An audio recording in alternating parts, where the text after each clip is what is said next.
আসসালামু আলাইকুম প্রিয় সরকারি চাকরি প্রার্থী ভাই বোনেরা, আজকে একটা নতুন সরকারি চাকরির সার্কুলার নিয়ে আসলাম। আর আজকেরটি হলো বাংলাদেশ নৌবাহিনী 2027 অফিসার ক্যাডেট ব্যাচের ভর্তি বিজ্ঞপ্তি, অর্থাৎ অফিসার ক্যাডেট হিসেবে যোগ দিন। এসএসসি এইচএসসিতে সকল বিষয়ে প্লাস প্রাপ্ত প্রার্থীদের লিখিত পরীক্ষা অংশগ্রহণ ব্যতীত আইএসএসবিতে গমনের সুযোগ। বিস্তারিত আলোচনা করা হবে, আবেদন শুরু কবে শেষ কবে, তাই অবশ্যই না টেনে পুরো ভিডিওটি দেখার অনুরোধ রইল। তো প্রথমে উপযুক্ততা, বয়স 1 জানুয়ারি 2027 তারিখে 16 বছর হতে হবে বা 16.5 বছর হতে হয়। 21 বছর, সশস্ত্র বাহিনীতে কর্মরত প্রার্থীদের ক্ষেত্রে 18 থেকে 23 বছর। এফিডেভিট গ্রহণযোগ্য নয়। শারীরিক যোগ্যতা, উচ্চতা 162 সেন্টিমিটার অর্থাৎ 5 ফুট 4 ইঞ্চি পুরুষের ক্ষেত্রে, মহিলা হচ্ছে 5 ফুট 1 ইঞ্চি। ঠিক আছে। আর উচ্চতা অনুযায়ী ওজন, বুকের মাপ তো দেওয়া আছে 30-32, দৃষ্টিসীমা 6-6। তারপর আছে ইঞ্জিনিয়ারিং ইলেকট্রিক সাপ্লাই শাখা। আচ্ছা, শিক্ষাগত যোগ্যতা, মাধ্যমিক ও উচ্চ মাধ্যমিক সমমান পরীক্ষায় বিজ্ঞান বিভাগে যে কোনো একটি ন্যূনতম জিপিএ 5, অপরটি ন্যূনতম জিপিএ 4.50 পেয়ে উত্তীর্ণ। উভয় পরীক্ষায় গণিত ও পদার্থবিজ্ঞান বিষয় অবশ্যই অন্তর্ভুক্ত থাকতে হবে, অথবা ইংরেজি মাধ্যমের প্রার্থীগণের জন্য ও লেভেলে 6টি বিষয়ের মধ্যে ন্যূনতম 3টিতে এ গ্রেড, 3টিতে বি গ্রেড থাকতে হবে।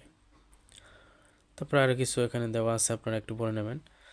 আচ্ছা, 2026 সালের এইচএসসি সমান পরীক্ষায় প্রার্থীরাও কিন্তু আবেদন করতে পারবেন। অবিবাহিত, বৈবাহিক অবস্থা, এটাই। অযোগ্যতা, এখানে অযোগ্যতার কিছু দেওয়া আছে, এগুলো আপনারা একটু পড়ে নেবেন। তারপর আছে মনোনয়ন করবে কিভাবে। পরীক্ষা কেন্দ্র, নৌবাহিনী কলেজ, ঢাকা, মিরপুর 14 টাকা। ঠিক আছে। এটা প্রাথমিক স্বাস্থ্য পরীক্ষা ও প্রাথমিক সাক্ষাৎকার তারিখ 30 মার্চ হতে 2 এপ্রিল এবং 5 হতে 8 এপ্রিল। পুরুষ প্রার্থীর, মহিলা হচ্ছে 9 এপ্রিল 2026। নৌবাহিনী স্কুল কলেজ বন্দর চট্টগ্রাম 5 হতে 8 এপ্রিল। আচ্ছা, দেওয়া আছে এটা। আর অনলাইন আবেদনের সময়সীমা 1 জানুয়ারি হতে 28 মার্চ, অর্থাৎ আগে কিন্তু শুরু হয়েছিল। আর এর শেষ তারিখ হচ্ছে 28 মার্চ পর্যন্ত কিন্তু আপনারা আবেদন করতে পারবেন। ঠিক আছে।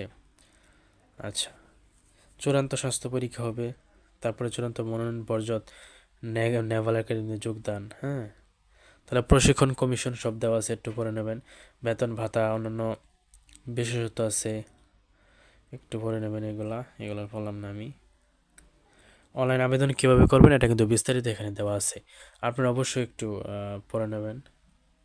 ঠিক আছে, এটাই আর কি। তো যাদের যোগ্যতা আছে তারা কিন্তু অবশ্যই আবেদন করবেন। তো আমার চ্যানেলে আমি কিন্তু কোনো ভুয়া সার্কুলার প্রকাশ করি না, তাই অবশ্যই আপনারা সাবস্ক্রাইব করে রাখতে পারেন।